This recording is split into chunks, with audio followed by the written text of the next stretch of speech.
টানা বৃষ্টিতে প্লাবিত হচ্ছে দেশের নিম্নাঞ্চলগুলো।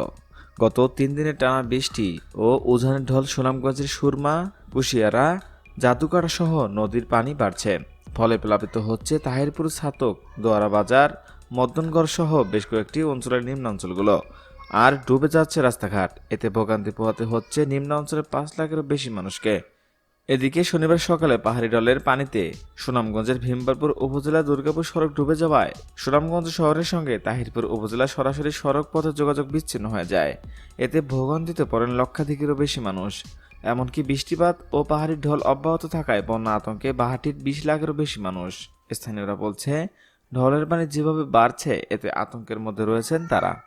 পানি উন্নয়ন বোর্ডের নির্বাহী প্রকৌশলী মামুন হাওলাদার বলেন, বৃষ্টিপাত অব্যাহত থাকায় ও উজানের পাহাড়ি ঢল নামায় সুনামগঞ্জের সুরমা, জাদুকাটা, কুশিয়ারা সহ সব নদীর পানি বিপদসীমার 28 সেন্টিমিটার নিচ দিয়ে প্রবাহিত হচ্ছে। এতে সুনামগঞ্জের স্বল্পমেয়াদী বন্যার সংখ্যা রয়েছে।